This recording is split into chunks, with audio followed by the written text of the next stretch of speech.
Oh, I hope we got that.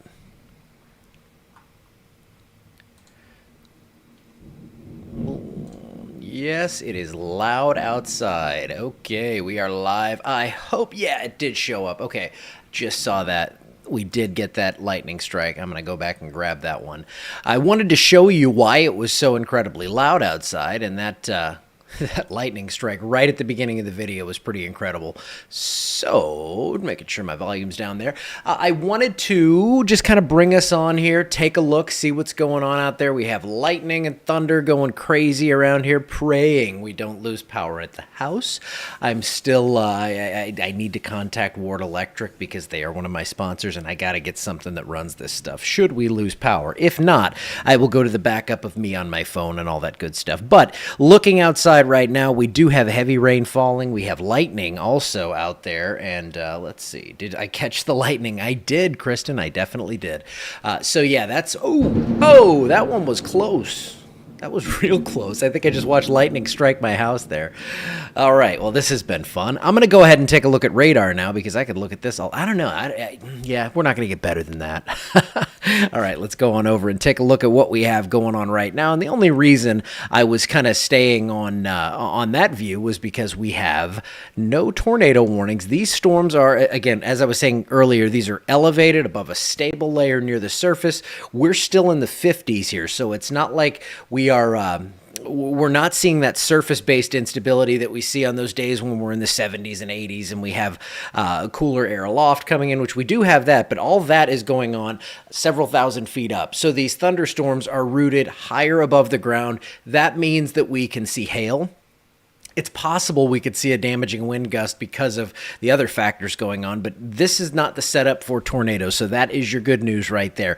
Let me go ahead and zoom in on, first off, our warning up here. There is a severe thunderstorm warning. This is moving out of Sabine Parish, but right now up around Pleasant Hill, it would not surprise me if we had some hail going on there. We did see some hail reported with storms near Lake Charles earlier, and hey, how about that? We do have a new warning now. This is, let's put things in motion. I'm going to go on a shorter lapse here. Yeah, this storm is kind of turning a little bit to the right, so you can see how we had that warning going on to the northeast. This is more east-northeast. This is going to include Red River Parish. This is going to include northern half of Natchitoches Parish and a chunk of Sabine Parish as well. So we do have a severe thunderstorm warning ongoing right now. This is mainly going to be for hail and... yeah, that's what we're looking at up to the north. Now, why is it so darn loud here at the house? Let's take a look. Let's first off turn on the lightning here. And again, no imminent threat for tornadoes out of these. This is just, I'm coming on because I know how loud it can be, especially with these storms that have a lot of hail aloft. That is going to be something that creates a lot of lightning. And then we're going to see, we're going to hear a lot of thunder, and we could possibly see some hail reaching the ground. But look at this. I'll put the counter on it. And just on the storm right over us here in Alexandria, we've seen 69 lightning strikes in the last 15 minutes. This is a loud one. This is pretty much hammering the entire city right now and all the way west out toward Boyce. So not a great time to be on I-49 between Boyce and Alexandria. This is lifting north of Gardner right now and north of Woodworth. You're kind of in the middle or in the lull right here. But look at this as we expand things out. We have storms lining up to the southwest. And yes, this lightning can get a little...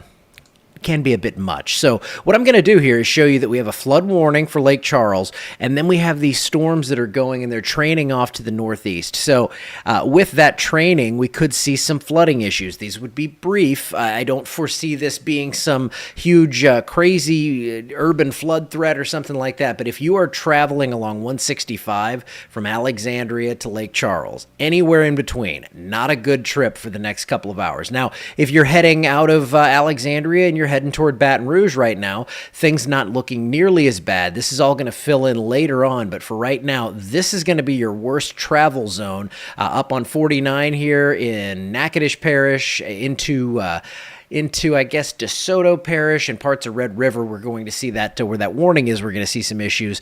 But right along 165, it's a common running board for these storms to kind of develop and move out of Lake Charles to the northeast. We have storm number 1, number 2 in Allen Parish, and number 3 coming out of Calcasieu into southern Allen Parish. Now, one thing I do want to look at, a couple of things, the hail swath. And you can see that that storm that came up and the one that's been very loud here in Alexandria had a little bit of a hail signature earlier. That has since dissipated. There's the hail signature on the storm that's moving into Natchitoches Parish. I'm not seeing anything huge out of these, but I think we could possibly see some hail up to 1 inch in diameter with that storm. And earlier, perhaps we had some hail there in eastern Beauregard Parish, and that's why we had that warning in southern Allen and northeastern Calcasieu Parish. So going into, we don't need to look at velocity right now.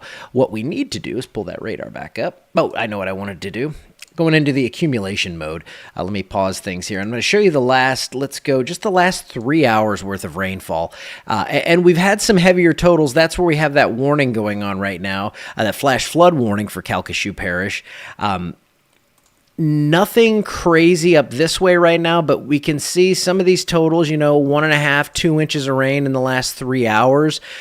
Just west of Alexandria, looks like we have totals 1/2 inch to 3/4 of an inch. So as these storms continue to push up 165 and train along that path, we're going to see some pretty high rainfall totals showing up. And I think we're going to possibly see at least some minor flooding issues, minor street flooding issues. I don't think water's getting into houses or anything like that.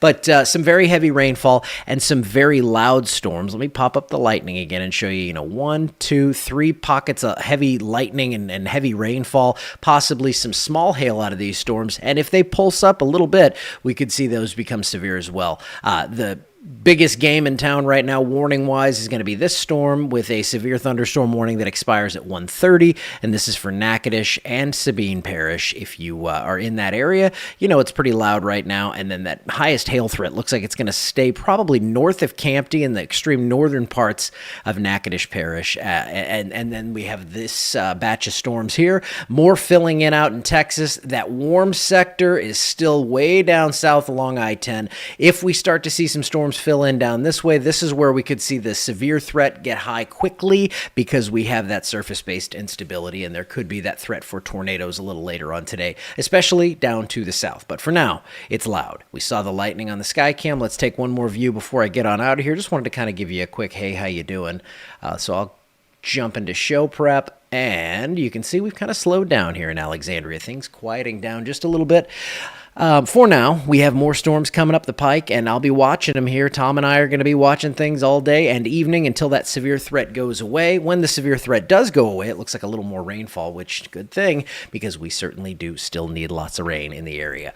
All right, I'm going to get on out of here for now. I will be back on throughout the day, off and on, just to let you know what's going on, especially if things get loud, as